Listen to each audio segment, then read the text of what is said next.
Hi there, this is Tata, and welcome to Wrestling Time Post Show. It is still Friday, September 8th, 2023, and I will be talking about Impact's Victory Road. I know it's really late, so thank you for joining me if you are watching this.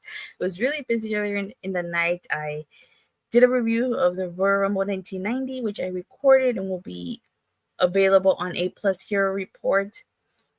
And I also needed to finish catching up on this paper because there were a couple things I missed. But let's start talking about this main event. It was Josh Alexander versus Steve Maclin. This is a main event that we should have gotten at this year's Rebellion. Now, unfortunately, Josh Alexander was injured, so he had to relinquish the title, and it became Steve Maclin versus Kushida for a vacant Impact World title. This main event here, Josh Alexander versus Steve Maclin, did not disappoint. It delivered. I mean, Josh Alexander and Steve Maclin literally went to war with each other. They all laid it out in the line. Here, I think the question was, who was going to win this? A returning Josh Alexander in his first singles match, because he's been having tag team matches as of late, or a returning Steve Maclin. He also suffered a groin injury when they did the Australian tour in his rematch against Alex Shelley. So I was really looking forward to this match, and I was no lie, I like Josh Alexander and I like Steve Maclin. I was kind of pulling for Steve Maclin to win this, but I would have been happy with either result. And you know what? I really thought it was over when Steve Maclin did the crosshairs to Josh Alexander and then he hit the KIA. I was like, oh my God, it's over. But that did not happen. What ended up happening was that Josh Alexander fell to the outside, and unfortunately, Steve Maclin was not able to get the pin here. And Josh Alexander is victorious here. He hits the C4 spike to Steve Maclin. So, I wonder where we go from here. Honestly, I probably feel like it's pretty obvious that Josh Alexander is going to face Alex Shelley at Bound for Glory for that Impact title, a title that he never lost. He had to relinquish. You know, I kind of thought that they weren't going to do Josh versus Shelley so quick. I thought, maybe Steve Maclin won this, they would delay that, but it seems like that's the obvious route. Now we could maybe get a triple threat, Alex Shelley versus Josh Alexander versus Steve Maclin. Personally, I would want Steve Maclin to win the Collier Shot Gauntlet and be able to cash in an opportunity for that world title. Would we see a repeat of Bound for Glory 2021, which I was there live for, of Moose, when Moose robbed Josh Alexander of his moment? That would be pretty cool, honestly. But I'm really looking forward to Josh Alexander versus Alex Shelley. As for Steve Maclin, like I said, Collier Shot Gauntlet. Because if he doesn't win that, where would he go from here? I honestly think he does deserve another rematch against Alex Shelley, which is why I feel like maybe we might also get a triple threat. But let me know in the comments or in the live chat, what were your thoughts on this main event? Josh Alexander versus Steve Maclin for the main event of Victory Road. This did not disappoint, and I could only imagine how the Rebellion main event would have gone down had Josh Alexander not gotten injured. Let's also talk about Jordynne Grace, who made her grand return tonight. So at Emergence, it was revealed Jordynne Grace was coming back to Impact. Now, Fightful Select reported that Grace had re-signed with Impact for 2 years and got a significant raise, as well as time off for bodybuilding competitions. She was made her grand return tonight against her biggest rival, the virtuosa Deonna Purrazzo. Now, for those of you who don't know, this is the 5th match in their rivalry. Deonna Purrazzo and Jordynne Grace have faced off 4 other times previously. In each of those 4 times, Deonna Purrazzo has defeated Jordynne Grace. The first time they ever fought each other was at Slammiversary 2020. Deonna Purrazzo taking that Knockouts title off of Jordynne Grace. Then, later on that year, actually, I think it was like a month apart, at Emergence 2020, Deonna successfully retained her Knockouts title against Jordynne Grace in the first ever Knockouts 30-minute Ironman match, which also main evented Emergence 2020. And this year alone, we had 2 matches from them at Rebellion 2020, which was for the vacant Knockouts title, which Deonna Purrazzo won. And then The last time they faced each other prior to this was at Under Siege this year, in which Jordynne Grace ended up leaving after losing to Deonna. So this was hands down an excellent match. Match shows why Impact has the best knockout, best women's division between the three AEW, WWE, and Impact. This was an incredible match.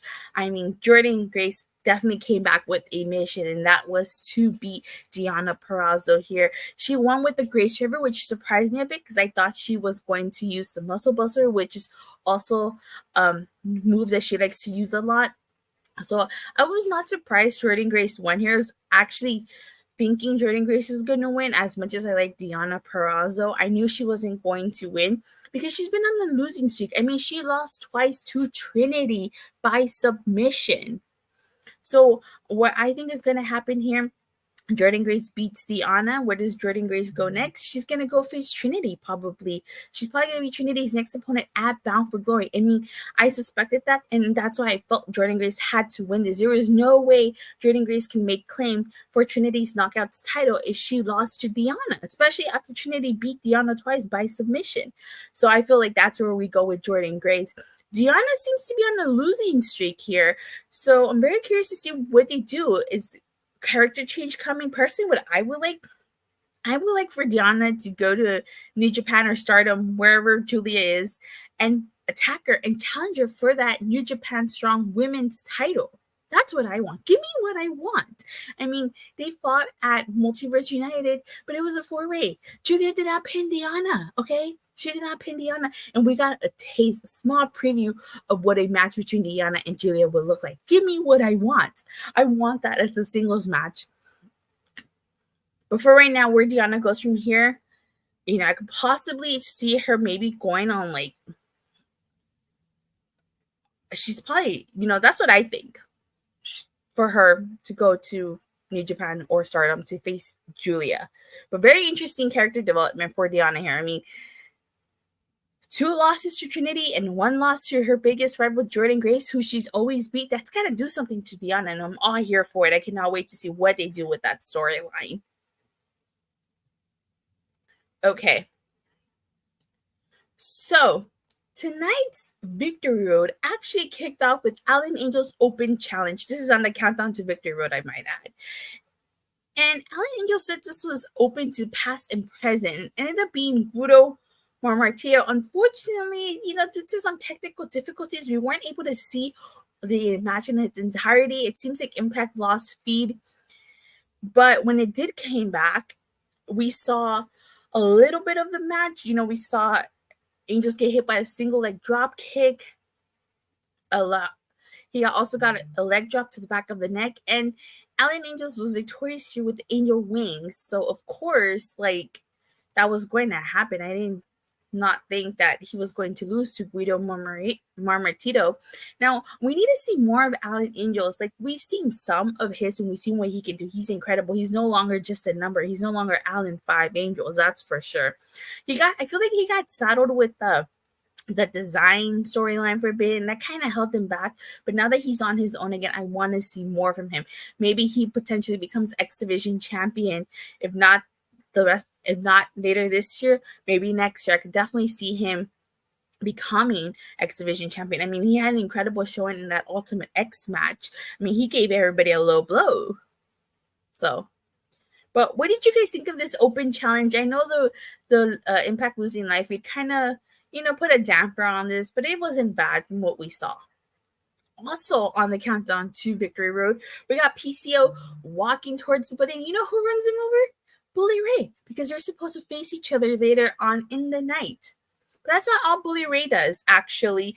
In the main card of Victory Road, not only does he attack PCO with the steel chair, he pours gasoline on him in attempts to light him on fire, but PCO spits that lighter fluid back in his face.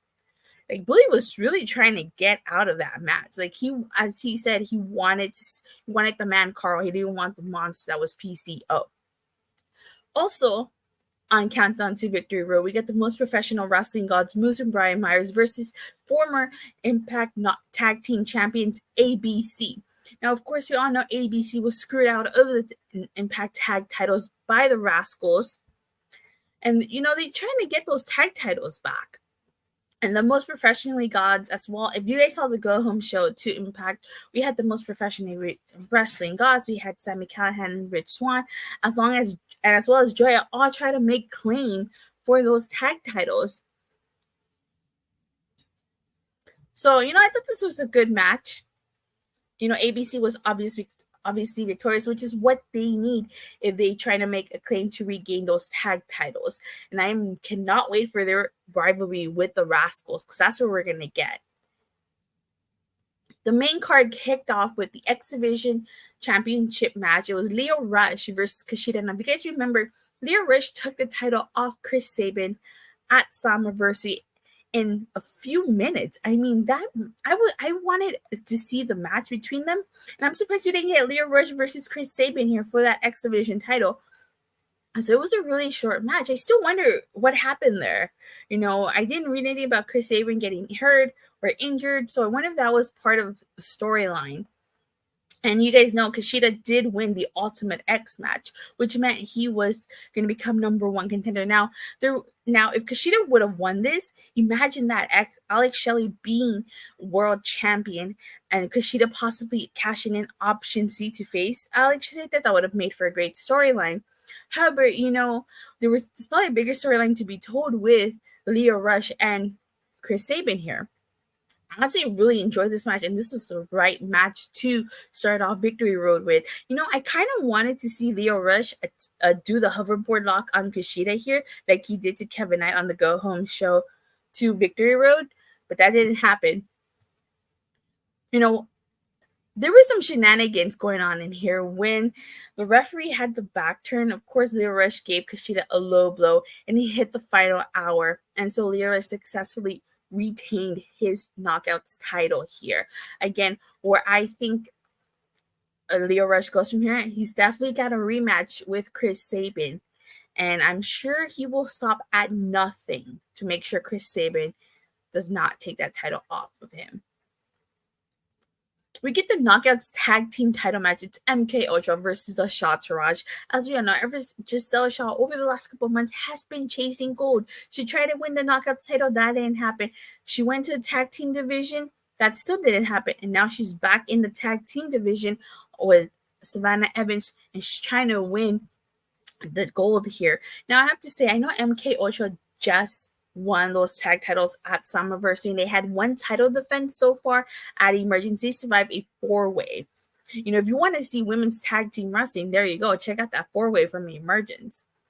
So, and but Giselle Shaw was just been chasing gold. So there was a part of me that wanted the Shawtourage to win here because I want to see Giselle Shaw as champion. Ever since she came to Impact, she has not won the gold yet. However, I felt like MK Ultra, because they're still new, should retain here, especially because I don't want a situation where you're hot potatoing those tag titles. MK Ultra doesn't need to have a year-long title reign as champions, but they should have at least a couple of title defenses under their belts before they drop those tag titles. Of course, the Shawtourage had Jay Vidal, and he tried to get involved in this, but despite his involvement, MK Ultra successfully retained their Knockouts titles here, their Knockouts tag team titles, and I'm actually really happy about that. I enjoyed this match too. We get Black Taurus versus Crazy Steve. Now, this came about because Crazy Steve seems to be getting a character change here. If you saw his 3-part interview with Tom Hannifin, if that's how you say it, forgive me if I butchered it. Crazy Steve talked about how he feels abandoned by Rosemary and Havoc. You guys now know our Courtney Rush and Jessica with the K because she's sick. And, Black Taurus was the only one that was left. But even Black Taurus, I guess you can make the argument that abandoned him. I mean, he went out there without Crazy Steve. And, in Black Taurus, for the longest time, he was undefeated in Impact Wrestling. I kind of thought he was going to be X Division champion at some point. And when he fought Trey Miguel for that X Division title, I legit thought he was going to be champion, but that did not happen. Trey Miguel was the one who won that. And ever since then, I feel like Black Taurus has kind of just been there. Hannah Finn was scared as fuck. Yeah, he was. He really was. And like, I'm thinking this character change for Crazy Steve. Like, I felt for Black Taurus. Like, there was this one spot where Crazy Steve was just begging Black Taurus to like end it. But Black Taurus couldn't do it, and Crazy Steve took advantage of that. Glad that you got to caught Impact Wrestling. Oh, yeah, that was fun.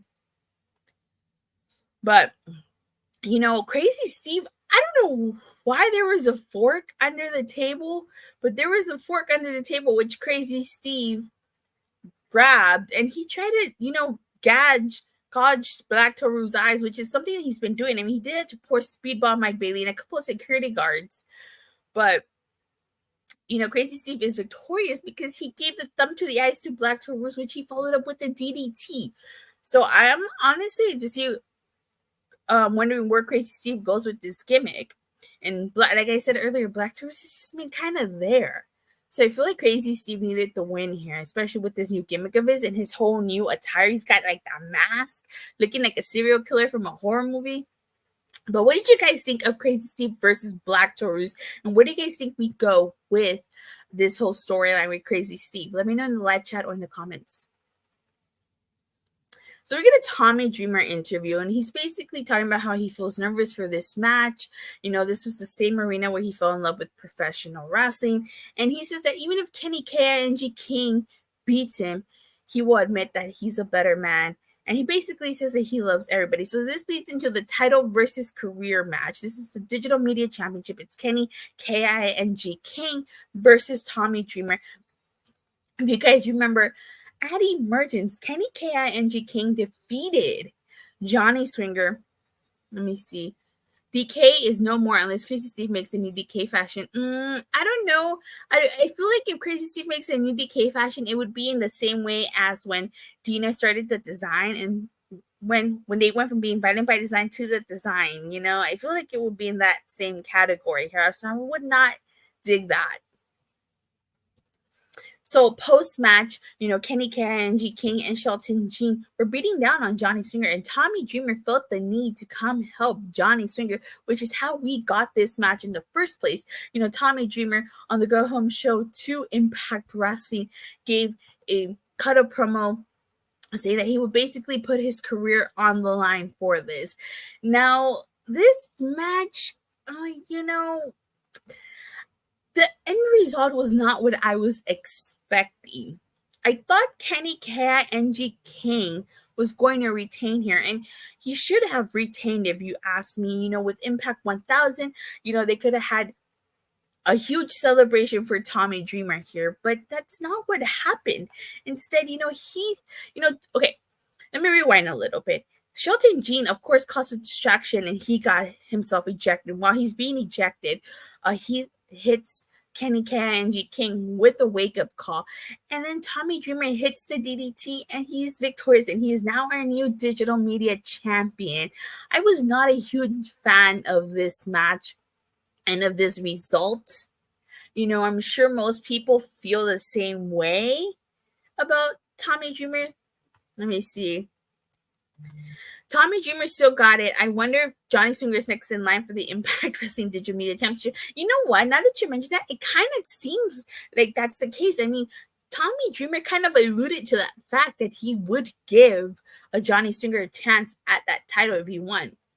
AO says, with his family being at ringside, I figured it could go both ways. Yeah, definitely. His family was at ringside. Maybe they wanted to have him, maybe they wanted Tommy Dreamer to have a moment with his family.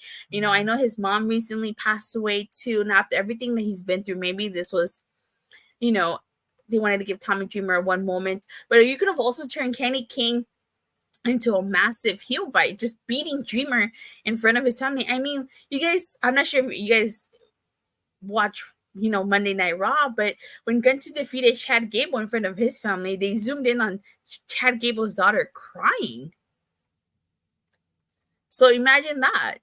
I'm guessing this is your way of giving him something nice after. Yeah, that's what I figured. I was just, I mean, I get it, but I was not a fan of him beating Kenny KING King here. So where does Kenny KING King go from here? Do him and Shelton Jean enter the tag team division? I mean, the tag team division is pretty stacked right now. You got the Rascalz, Motor City Machine Guns, Joya, my favorite. You got these good hands. You got Sammy Callahan and Rich Swann, or as Lucha, shout out to Lucha, likes to say, All Night Draw. If Khan and Diener also a tag team, you got them. So could they possibly enter an already stacked tag team division? Oh, not to mention Subculture. So Tommy Dreamer, I feel like he might put someone over with that digital media title. Perhaps Bhupinder Gunhar. I think we haven't seen Bhupinder in a while. What happened to Bhupinder? We haven't seen him. And, he did have a small storyline with Tommy Dreamer. So I could potentially see Tommy Dreamer putting him over. What do you guys think? Do you guys think this leads to Tommy Dreamer putting someone over? And if so, who? Let me know in the comment section or in the live chat. We got the Anything Goes match. Bully Ray versus PCO. And I think I have to fix my captions. I messed up Bully Ray's name. My bad. So before this match even started, let me see. If you ask me, D, his first defense will be his last.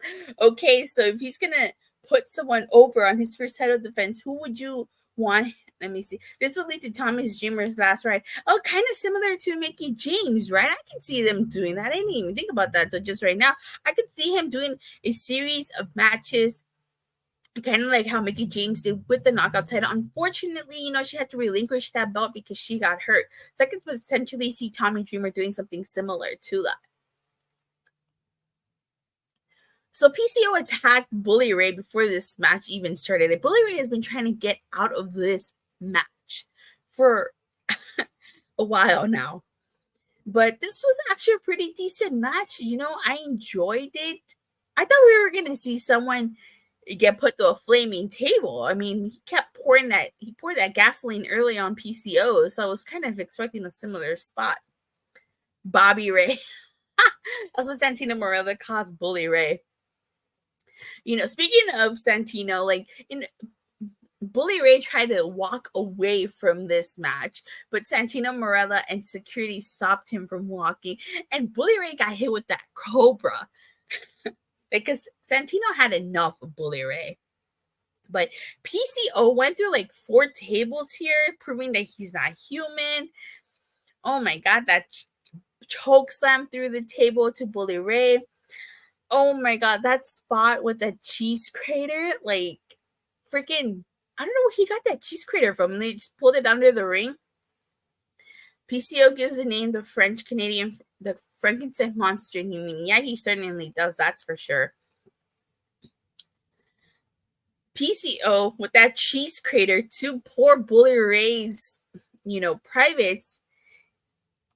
Him shouting, "My boss." Poor Bully Ray. Can't say that he doesn't deserve that though. But nevertheless, PCO is victorious here. PCO will never die. Yeah, you can't kill PCO. Maybe you could kill Carl, the man behind PCO, but maybe not PCO himself.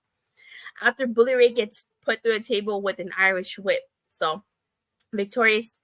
So, I feel like this rivalry is over. I know Bubba Ray and Devon are reuniting on Impact's 1000 Team 3D. Don't forget. Oh, I did talk about that match. Yeah, I know Jordynne, Grace, and Deonna was before. I talked about that at the beginning. I talked about the main event and Jordynne, Grace, and Deonna at the very beginning. Usually I like to talk about the biggest things that happen on the pay-per-view first, and then I go into the pay-per-view. So I talked about that at the beginning. PCO is tougher than a $2 steak. Yeah. So we get a quick Scott D'Amore and Eric Young interview. They're basically TNA originals.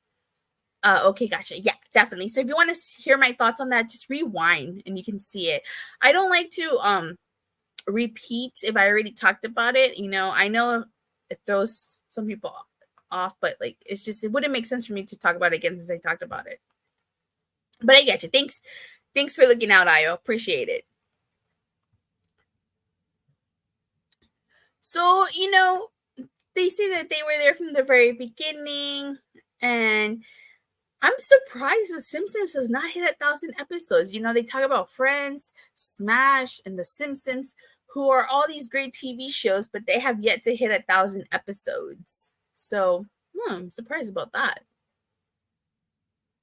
We're at the Impact World Tag Team title match. Is the Motor City Machine Guns versus the Rascalz. Now, Chris Sabin defeated Zachary Wentz here to get this match. And I have to say, let me see. I wonder if PCO makes a faction based on Universal Monsters for Impact Wrestling. We're submitting Dracula and the Mummy, if that's the case. Oh, and the monster from the Lagoon. I think I botched that, but you know what I mean. So, on the Go Home show to Impact, the Rascalz had a very interesting conversation with the Good Hands, John Skyler and Jason Hodge, kind of alluding to the fact that, there may be something going on there. ABC certainly called them out on it, and the Rascalz have denied that they have anything to do with these Good Hands. But I honestly think, there has to be something there, because Zachary Wentz did tell John Skyler it's in their best interest, or actually in everyone's best interest, for them to retain those tag titles. So, I knew this match, there was some funny stuff was going to go down. I knew this was not going to be a clean-cut finish, and that was right. Because who made an appearance in this match? Yeah. Yes. John Skyler of the Good Hands. I kind of thought that maybe the Motor City Machine Guns were actually going to win for a slight second. I was like, no, wait, okay. But then John Skyler pulled the ref out of the ring, went spray paint Chris Sabin's eyes, and the Rascalz successfully retain their tag team titles here. So maybe ABC is right. Maybe there is a little something going on with the Rascalz and these Good Hands. But I wonder how much if Rascalz spray paint those titles, I'm be mad. Yeah, I could see why. So I wonder if there is something more as to ABC alluded to that point. If the Rascalz refuse to give the Good Hands a tag team title shot, I wonder if, that whole alliance will cease to exist. Very curious. But I do think the Rascalz and the Good Hands are in some type of agreement here. Oh, we get the Knockouts title match. It's Trinity versus Alisha Edwards. I know what some people are thinking. Alisha Edwards, really, really, really? Look, Trinity needed a match. And I'm not saying this was going to be a 5-star 20-minute match. No, it was going to be a decisive finish. There might have been some shenanigans involved, but there was no way Alisha Edwards is going to defeat Trinity here. Now, the way how we got here is Alisha Edwards won a 10 knockout battle royal. Depending on who you may ask, she cheated in that battle. I mean, she hid. But you know what? Alisha Edwards has been on the roll in this heel. I mean, she's been helping her husband, Eddie Edwards, against Frankie Kazarian. And she's been in Impact for a hot minute. And I believe this is her first opportunity at the Knockouts title. So this is a reward for Alisha. Now, I have to say, anybody who watched the Go Home show to Impact Wrestling knows that Eddie Edwards put Trinity through a table. So I'm sure she was not happy about that. Happy for Alisha. Hope this brings her out more than supporting wife. Yeah, hopefully we get to see more of Alisha. I mean, the match itself wasn't bad. So, of course, Eddie Edwards takes it upon himself to introduce his wife, Alisha Edwards.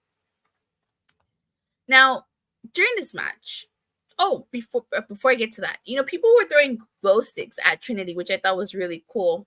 Since they can't have the ribbons like in Ring of Honor, They had the glow sticks. Eddie got heat the last 24 hours. Yeah, he did. That's for sure. So the ref goes down on during this match. And, Trinity's got Alisha Edwards in the starstruck and she's tapping, but of course there's no ref. So how is the match going to be over? So, Eddie Edwards takes it upon himself to break up the submission move. And he sets up a table and he's getting ready to put Trinity through that table. But Frankie Kazarian and the original knockout herself, Tracy Brooks, come out and take out Eddie Edwards. And thanks to them, Trinity, in probably one of my favorite moments of tonight's show, hits a splash to Eddie Edwards through that table. That was a pretty cool moment, if you ask me. Now, it's no surprise Frankie Kazarian and Tracy Brooks come out during this because, as you guys know, we're going to get ourselves a mixed tag team match. Player holla at Impact 1000 is going to be Frankie Kazarian and Tracy Brooks versus Eddie Edwards and Alisha Edwards. Looking forward to that, by the way. So after that, the ref is still down and Alisha Edwards hits Trinity with that kendo stick, but that's still not enough. We get a half Nelson bomb to Alisha, and Trinity successfully retains her knockouts title here. Now, where do we go from here? Like I said earlier, the returning Jordynne Grace defeated her biggest rival, Deonna Purrazzo. So I feel like they're setting up Trinity versus Jordynne Grace at Bound for Glory. And as much as I like Deonna, Jordynne Grace had to win. She had to beat Deonna in order to challenge Trinity. No way in hell would Jordynne Grace challenge Trinity if she couldn't get past Deonna, especially after Trinity beat her twice and made her tap out twice, the only person to ever make Deonna tap out. So she had to, and I think that's where we go from here. I'm really surprised Jordynne Grace didn't come out and confront Trinity at the end of this. Maybe it'll happen on Impact 1000. Or the following week, but I definitely do expect in the coming weeks for Jordynne Grace to confront Trinity. Interesting is Trinity and Jordynne are partners at the 1000 show. See, so maybe they have a moment there, or maybe after that, she confronts her. But I honestly do think that Jordynne Grace and Trinity is the direction we're going to head to for Bound for Glory. But what do you guys think? Do we see Jordynne Grace versus Trinity at Bound for Glory? If not, who would Trinity face at Bound for Glory? Let me know in the live chat or in the comment section down below. We also find out that Mike Tenay and Don West are this year's inductees to the Impact Hall of Fame. A very well-deserved induction. And I'm looking forward to that. They most certainly deserve it. Impact wouldn't be where it is today if it wasn't for them. So much well-deserved. But overall, I really enjoyed tonight's show, except for a couple of things. I was not a fan of Tommy Dreamer winning, and the feed going out during the Allen Angels and the Guido match did not help.